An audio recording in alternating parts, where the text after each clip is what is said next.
3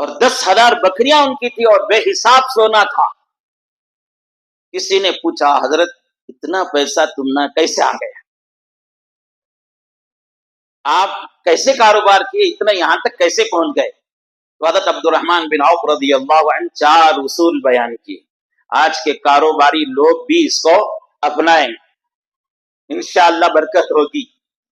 اور چاروں اصول بھی حلال طریقے سے, شارٹ کٹ طریقے سے مالدار نہیں ہوئے, کسی کو دھوکہ دے کر مالدار نہیں ہوئے, کسی کا مال ہڑپ کر مالدار نہیں ہوئے, یا کسی کے پاس لالچ, کسی کے پاس عاجز ہو کر غلامی کر کے مالدار نہیں ہوئے, بلکہ حضرت عبد الرحمن بن عوف کے اصول سنیے.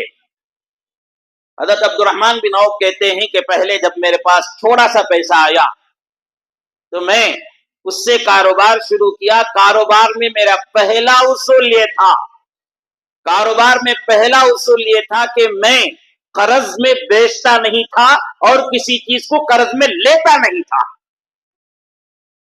قرض میں لیتا نہیں تھا اور قرض میں بیچتا بھی نہیں تھا کسی چیز کو. ایسا نہیں کہ قرض لینا دینا ممنوع ہے, بلکہ نہیں, قرض لے بھی سکتے ہیں, قرض دے بھی سکتے ہیں. آپ حدیث کے کتابوں کو پڑھو, کسی مجبور لاچار ضرورت مند آدمی کو قرض دیتے ہیں تو صدقہ کرنے کے برابر ثواب ملتا ہے. یہ الگ بات ہے. سرکار دو جہاں محمد رسول اللہ صلی اللہ علیہ وسلم نے فرمایا, کوئی آدمی کسی مجبور اور ضرورت مند حاجت مند آدمی کو قرض دیتا ہے اور قرض دے کر 15 دن کی, 1 مہینے کی, 1 سال کی, برحال جتنی مہلت دیتا ہے دے, تو نبی صلی اللہ علیہ وسلم نے فرمایا جس وقت قرض دیا ہے, مثلا 10,000 روپے قرض دیا ہے, 10 دن گزر گئے تو ہر دن 10,000 روپے اللہ کے راہ میں صدقہ کرنے کے برابر ثواب ملتا ہے. 1 مہینے تک کی مہلت دی تو 1 مہینے تک 10,000 روپے قرض دینے کے برابر ثواب, اللہ کے راستے میں خرچ کرنے کے برابر ثواب ملتا ہے. 1 سال تک کی مہلت دی تو 1 سال تک 10,000 روپے اس نے دیے تھے قرض, تو 10,000 روپے اللہ کے راستے میں خرچ کرنے کے برابر ثواب ملتا ہے.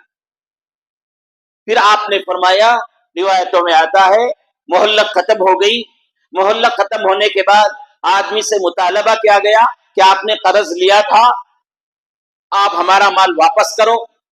یا خود قرض لینے والا آدمی آ کر, ایسا نہیں قرض لے کے بھول کر بیٹھ گیا, فون کرے تو فون نہیں اٹھاتا, بات کرے تو بات نہیں کرتا, جواب دینا چھوڑ دیا, دوستی چھوڑ دیا, تعلقات چھوڑ دیا, فون کرے تو فون اٹھاتے نہیں, گھر میں گئے تو ملتے نہیں, دکان میں گئے تو ملتے نہیں, قرض دیا ہوا آدمی پریشان. ایسا نہیں, قرض لینے والا آدمی خود جا کر جو قرض دیا تھا اس سے پوچھا کہ میں 1 مہینے کی مہلت لیا تھا, مجھے ذرا اور 1 مہینے کی مہلت دے دو. اور جو آدمی حدیث کی کتاب میں آتا ہے, آدمی قرض لیتے وقت قرض واپس کرنے کا خیال رکھتا ہے اور اس کے لیے کوشش بھی کرتا ہے, اس کی اور وہ اسے دعائیں بھی کرتا ہے, تو اللہ رب العالمین اس کی مدد کرتے ہیں قرض ادا کرنے. لیتے وقت ایسا خیال تھا لے لیں گے بعد کا قصہ دیکھیں گے, بول لے لیں گے, دیتے وقت بعد کا قصہ دیکھ لیں گے بول کے تھا, تو پھر اسے مدد نازل نہیں ہوتی. تو نبی صلی اللہ علیہ وسلم نے فرمایا قرض لینے والا آدمی مہلت مانگا, 1 مہینے کی دیا تھا, نہیں لیا تھا میں مہلت, نہیں ہو سکا مجھے, آپ مجھے اور 1 مہینے کی دے دو. یہ قرض دینے والا آدمی دل بڑا کر کے اور 1 مہینے کی مہلت دے دیتا ہے, تو نبی صلی اللہ علیہ وسلم نے فرمایا اس دن سے جتنا قرض دیا تھا اس کا ڈبل اسے اللہ کے راستے میں خرچ کرنے کے برابر ثواب ملتا ہے. لہذا قرض دینے کی بھی ترغیب دی گئی ہے, اور لے کر اگر واپس نہیں کرتا ہے اس کے بارے میں سخت سے سخت وعیدیں بیان کی گئی ہے. نبی صلی اللہ علیہ وسلم مسجد نبوی میں حاضر تھے, مسجد نبوی میں حاضر تھے, جنازہ لایا گیا, نبی صلی اللہ علیہ وسلم سے درخواست کی گئی کہ اس کے جنازے کی نماز پڑھائی جائے. نبی صلی اللہ علیہ وسلم نے پوچھا کیا ان کے ذمے قرض ہے؟ تو صحابہ نے کہا کہ نہیں, ان کے ذمے قرض نہیں ہے. تو آپ نے جنازے کی نماز پڑھا دی. پھر ایک جنازہ لایا گیا, پھر آپ سے جنازے کی نماز کی درخواست کی گئی. تو آپ نے پوچھا ان کے ذمہ قرض ہے؟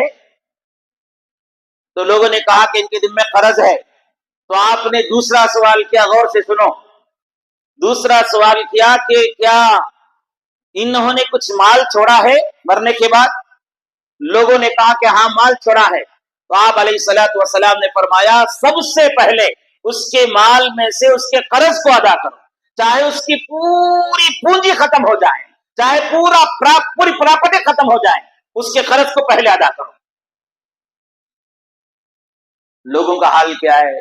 باپ معاملات بڑے بڑے کرتے تھے، بڑے بزنس مین تھے، ان کی وفات ہوتی ہے، ان کو معلوم رہتا ہے فلاں فلاں کو ابا دینا ہے، اس کے باوجود وہ قرض دینے کے بارے میں فکر نہیں کرتے، ہماری پراپرٹیاں تقسیم کرنے کی فکر میں لگ جاتے.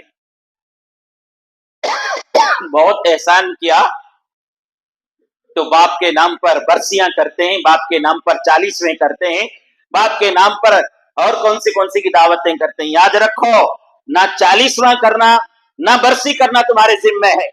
تمہارے ذمے اولاد کے ذمے، بیٹوں کے ذمے، بیٹیوں کے ذمے، رشتہ داروں کے ذمے یہ ہے مرنے والا مرا ہے، اگر وہ مال چھوڑا ہے تو سب سے پہلے اس کا قرض ادا کرے، ورنہ وہ آدمی جنت کی بوباس بھی نہیں سن سکے گا. چاہے وہ تہجد گزار ہو، چاہے وہ حاجی ہو، چاہے وہ نمازی ہو، قرض ادا کرے بغیر مر گیا تو اللہ رب العالمین اسے جنت کی بوباس تک نہیں دیں گے.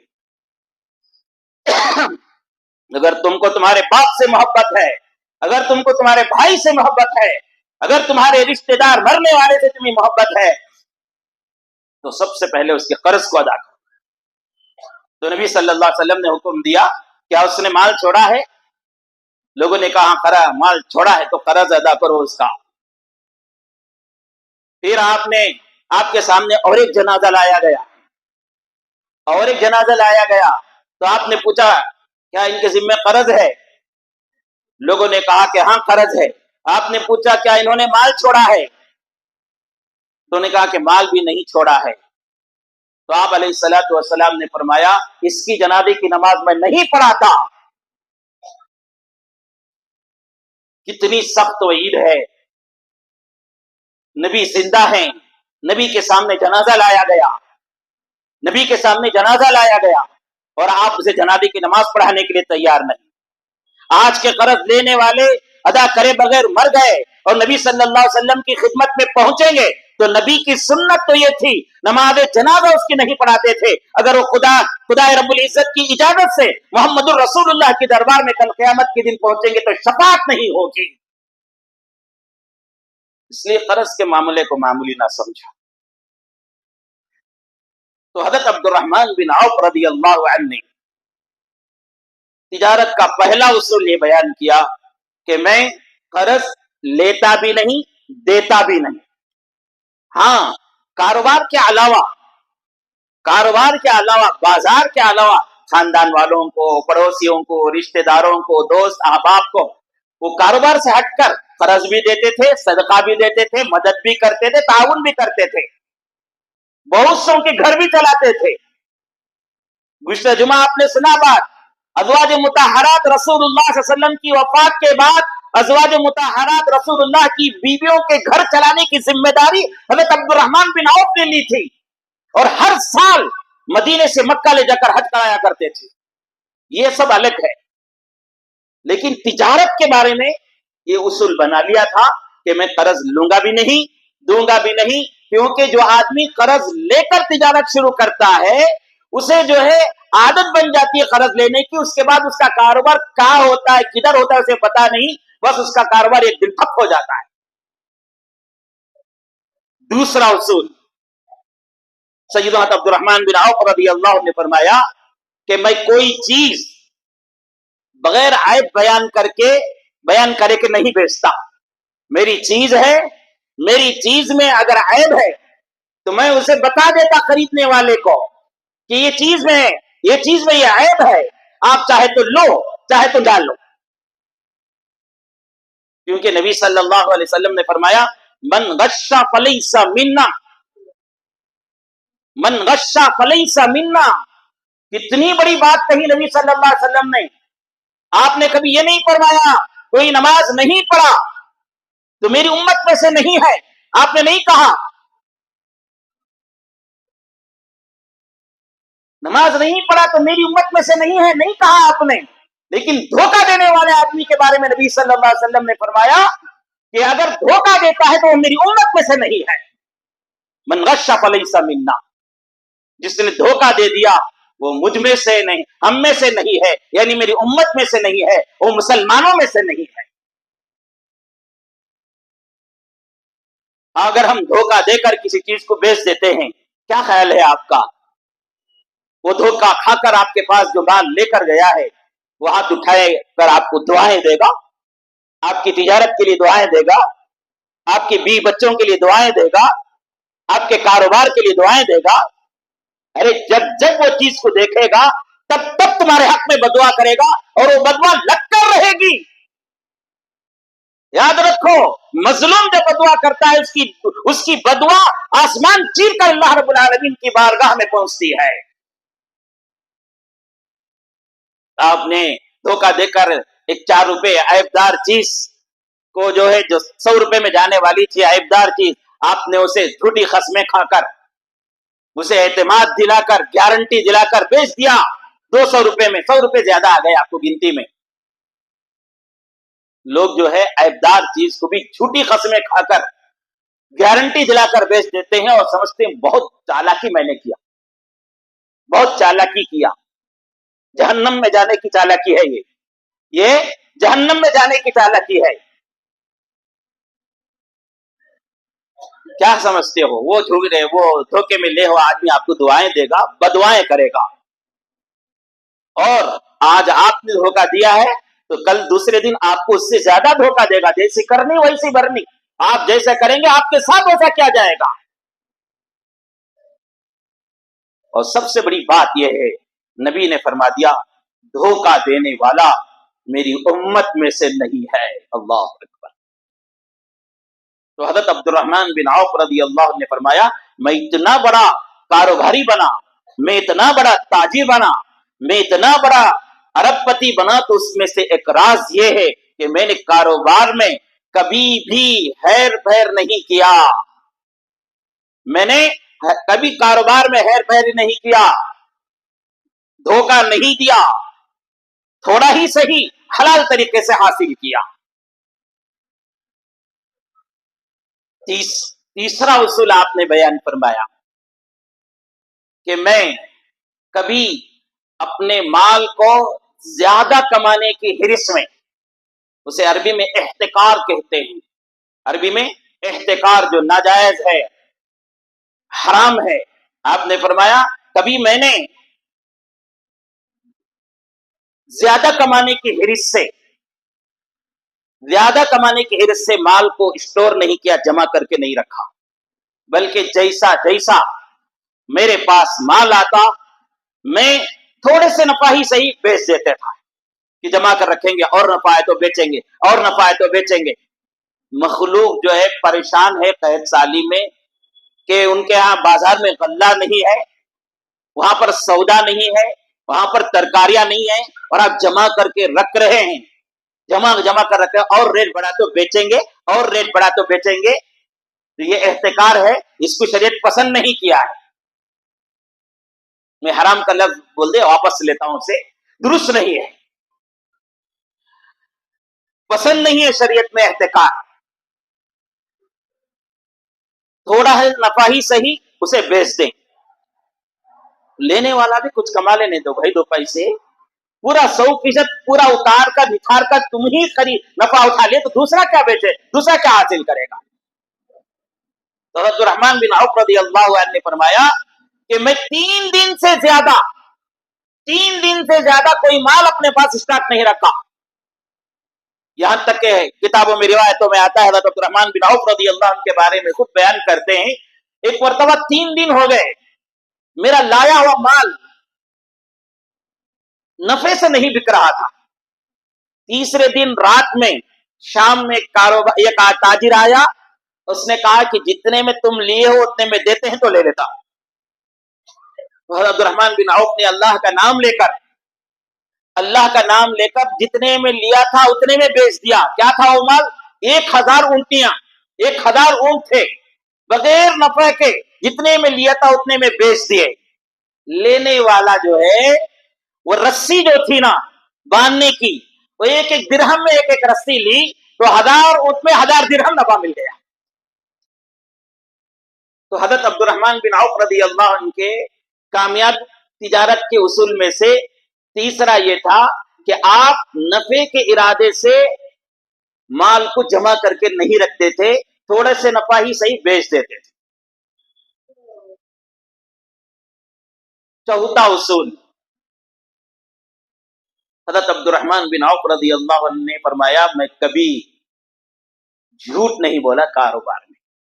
یہ بات تو بہت سے کو سمجھ میں نہیں آئی، بہت سے کو سمجھ میں نہیں آئی. سمجھ میں نہیں آتا تو مالداری کا اصول بھی سمجھ میں نہیں آ رہا. حضرت عبد الرحمن بن عوف نے فرمایا کہ میں نے جھوٹ بول کر کبھی مال نہیں حاصل کیا، جھوٹ بول کر کبھی میں نے بیچا نہیں. جب سے میں نے ہوش سنبھالا تجارت میں، جب سے میں نے ہوش سنبھالا تجارت میں کبھی میں نے جھوٹ نہیں بولا. پہلا اصول کیا؟ قرض لیتے نہیں دیتے بھی نہیں کاروبار میں. دوسرا اصول آپ نے فرمایا میں کبھی دھوکے سے یعنی عیب دار چیز کو بغیر بتائے کہ بیچا نہیں، دھوکہ نہیں دیا. تیسرا میں نے نفع کے ارادے سے مال کو اسٹور کر کے جمع کر کے نہیں رکھا. چوتھا اصول آپ نے فرمایا میں کبھی جھوٹ نہیں بولا. یہ 4 اصول کی برکت تھی. حضرت عبد الرحمن بن عوف رضی اللہ عنہ چھوٹے زیرو سے گئے تھے بازار میں، زیرو، کچھ بھی نہیں تھا آپ کے ہاتھ میں، کولی مزدوری کی، کولی مزدوری سے پیسہ ملا، اس پیسے سے چھوٹی تجارت کی، چھوٹی تجارت سے بڑی تجارت کی، بڑی تجارت سے زراعت کی، زراعت سے گھوڑوں اونٹوں اور بکریوں کو کاروبار کیا، اس کے بعد زمین کے کاروبار کیا، اس کے بعد سونا کا کاروبار کیا، اس کے بعد عرب کے سب سے بڑے کروڑ پتی بن گئے. اور آپ کے اصولوں میں سے ایک اصول یہ بھی ہے کہ آپ اپنی آمدنی میں سے ایک حصہ، اپنی آمدنی میں سے ایک حصہ آپ صدقہ کر دیا کرتے تھے. قرآن فرماتا ہے یمحق اللہ الربا ویربی الصدقات. اور نبی صلی اللہ علیہ وسلم نے قسم کھا کر کہا، قسم کھا کر کہا کہ جس مال میں صدقہ کر دیا گیا وہ مال گھٹے گا نہیں بڑھے گا.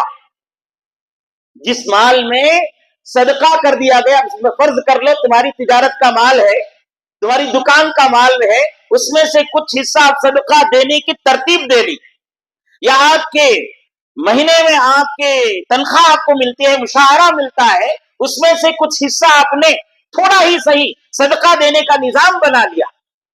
یا آپ کی پراپرٹی ہے، آپ کی پراپرٹی میں سے سال میں ایک مرتبہ کچھ صدقہ دینے کا نظام بنا لیا. تو نبی نے قسم کھا کر کہا وہ پراپرٹی، وہ دکان کا مال، وہ سودا، وہ تجارت، وہ تنخواہ گھٹے گی نہیں بڑھے گی.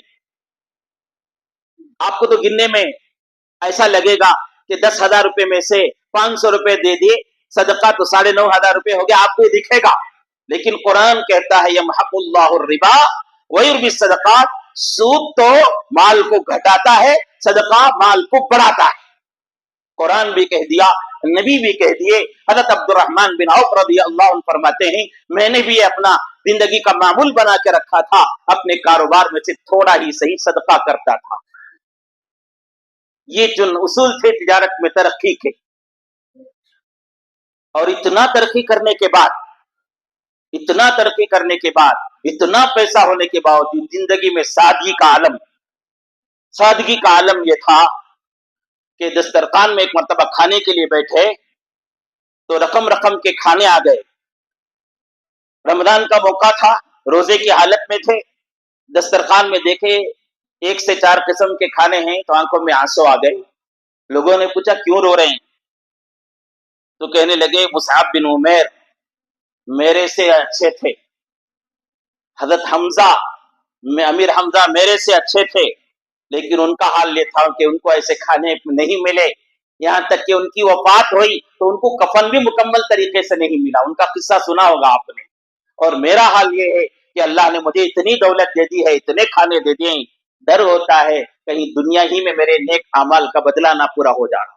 مجھے آخرت چاہیے, مجھے جنت چاہیے. اور شادی اور نکاح کا مسئلہ آپ کا ایک واقعہ سنا کے بات کو ختم کروں.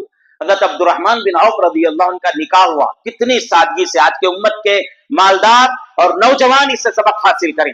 مسجد میں نماز میں آئے تھے, فجر کی نماز میں. حضرات صحابہ پر نظر رہتی تھی رسول اللہ صلی اللہ علیہ وسلم کی.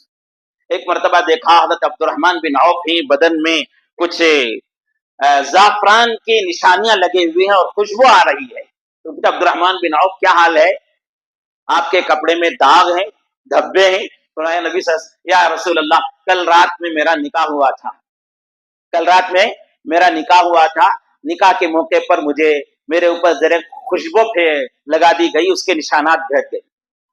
حضرت عبد الرحمن بن عوف اتنے سادگی سے کہہ رہے ہیں, اور نبی صلی اللہ علیہ وسلم کا عالم بھی دیکھیے, بارک اللہ لکما جمع بینکما بالخیر. دعا دی, اللہ تعالیٰ تمہاری زندگی میں برکت دے. اور دوسرا کہا, عبد الرحمن کیا تم نے مہر کا انتظام کیا؟ تو حضرت عبد الرحمن بن عوف نے کہا, یا رسول اللہ اتنا ڈلہ, ایک کھجور کی ڈلی کا اشارہ کر کے, ہاں کہ کروڑ پتی ارب پتی چاہتے تو 5 کلو سونا بھی دے سکتے تھے, 5 کلو سونا بھی دے سکتے تھے, لیکن مہر جو ہے برکت والا مہر وہ ہے جو آسانی کے ساتھ ادا کیا جا سکے. مہر برکت والا مہر وہ ہے جو آسانی کے ساتھ ادا کر سکے. برکت والا نکاح ہے, برکت والا نکاح وہ ہے جس میں خرچ کم ہو, جس میں تکلفات کم ہو. تو نکاح سادگی سے کر لیا حضرت عبد الرحمن بن عوف نے. کتنا سادگی جی, کتنی سادگی. مدینے میں محمد رسول اللہ موجود ہے, محمد رسول اللہ کو بلانے کی تکلف نہیں کیا. اور یہاں عبد الرحمن محمد رسول اللہ کا حال دیکھو, نکاح کے بعد ملے, ملاقات کر کے کہا نکاح ہو گیا, تو رتی بھی ناراضگی نہیں, نکاح ہوا مجھے بلائے نہیں, میں نبی, میں پیغمبر, اتنا بڑا مقام مدینے میں میرا, دنیا میں میرا اتنا بڑا مقام, اللہ کے پاس اتنا بڑا مقام, اور مجھے چھوڑ کر نکاح کر دیا. خاندان کا کوئی آدمی شادی کر لے اور خاندان کے بڑے کو اطلاع نہ ہو تو کتنا ناراض ہو جاتے ہیں, وہیں قسمیں کھا لیتے ہیں, ہمارے گھر کی شادی میں اسے بلانا نہیں. یہ تکلفات شریعت کو پسند نہیں. نبی صلی اللہ علیہ وسلم نے بھی کچھ بھی اسے برا نہیں سمجھا, اور ساتھ میں دعائیں دی, بارک اللہ لکما وجمع بینکما بالخیر, اللہ تم میں, تمہاری بیوی میں, تمہاری زندگی میں برکت دے. اور اس کے بعد جو ضروری بات تھی, معلم کی حیثیت تھی محمد رسول اللہ کی, بلکہ معلم بنا کر بھیجا گیا تھا. تو آپ نے فوراً پوچھا مہر کا کیا انتظام کیا؟ انہوں نے کہا ایک گٹلی کے برابر میں نے سننا مہر میں دیا. آپ نے فرمایا بہت اچھا کیا. پھر تیسرا آپ نے کہا اولم ولو بشاتین, اولم ولو بشاتین, کرنا ہو تو ولیمہ کرو, اگرچہ کہ ایک بکری ہی کاٹ کر کیوں نہ ہو. کتنی سادگی سے اتنا بڑا کروڑ پتی, اتنا بڑا ارب پتی انسان, بلانے میں تکلفات نہیں. آج لوگ کیا ہے, 1000 آدمی کیسا بھی شادی محل میں جمع کرنا, خاندان میں نہیں ہے تو خاندان کے باہر بلانا, محلے میں نہیں ہے تو محلے کے باہر بلانا. کارڈ 1000 چھپواتے, ایک کارڈ 100 روپے 200 روپے کا ہوتا ہے, اور وہ کارڈ کی حیثیت 1 روپے کی بھی نہیں, لے کر رکھ دیا تو پھر اس کے بعد دیکھا بھی نہیں جاتا اسے, اس میں 200-300 روپے خرچ ہو رہا ہے. اور دعوتیں اتنی پرتکلف کہ لاکھوں کا پیسہ اس میں ہو جا رہا ہے. میرے عزیز و بزرگوں, آپ نے اتنے مرتبہ اتنی شادیاں کر دیے, اتنے پیسہ خرچ کر لیا, کیا مل گیا اس سے تم کو؟ دعوت کھانے والوں نے کم از کم تمہارا شکر ادا کیا کیا؟ تمہاری تعریف کی, آئے کھائے چلے گئے, نہ تمہارا شکر ہے نہ اللہ کا شکر ہے. اس کے بجائے آپ اپنے بیٹا بیٹی کے شادیوں کے موقع پر, ولیموں کے موقع پر ہو سکا تو امت کے غریب 10 لڑکیوں کے شادی کر دو. اگر شادی کرنے کی تمہارے پاس طاقت نہیں ہے تو امت کے 10-15 بچوں کے اسکول اور مدرسے کی فیس بن دو. اگر اتنا نہیں ہے تو تمہارے ایک خاندان کے 2-3-4 گھر والوں کی کرایہ ادا کر دو, یا بیماروں کا علاج کر دو تمہارے بیٹے اور بیٹیوں کی شادی میں. امت کے مالداروں سنو, یہ فضول خرچ کرنے کے بجائے